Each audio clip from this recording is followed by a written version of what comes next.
একদিন এক শিয়াল জঙ্গলের পাশ দিয়ে হাঁটছিল খাবারের খোঁজে। তখন নদীর ভেতর থেকে এক কুমির তাকে দেখে ফেলল।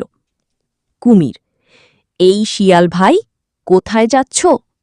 শিয়াল: এই তো কিছু খাবার খুঁজছি, তুমি কেন ডাকছ?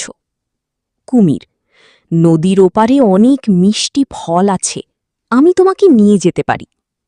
শিয়াল বুঝল কুমিরের মনে অন্য কিছু আছে, তবুও সে বুদ্ধি খাটানোর সুযোগ দেখল। শিয়াল: ঠিক আছে, তাহলে আমাকে নিয়ে চলো। শিয়াল কুমিরের পিঠে চড়ে নদী পার হতে লাগল। মাঝ নদীতে পৌঁছাতেই কুমির তার আসল রূপ দেখাল। কুমির হাসতে হাসতে: হা হা হা হা হা, আজ তোকে খেয়ে ফেলব। শিয়াল একটুও ভয় পেল না, বরং মাথা ঠান্ডা রেখে একটা চালাকি করল।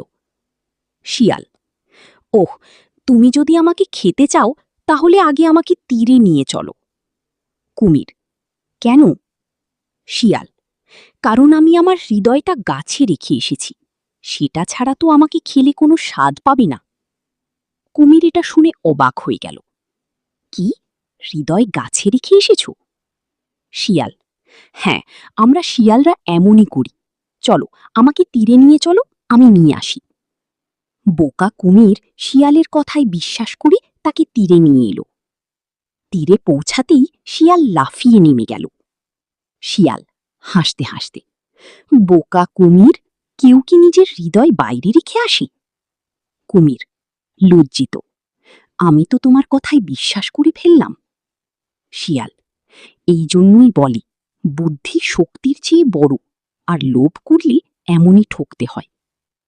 এইভাবে চতুর শিয়াল তার বুদ্ধি দিয়ে নিজের প্রাণ বাঁচাল, আর কুমির শিখল একটা বড় শিক্ষা। শিক্ষা: বুদ্ধি সবসময় শক্তির চেয়ে বড়, লোভ করলে শেষ পর্যন্ত ক্ষতি হয়।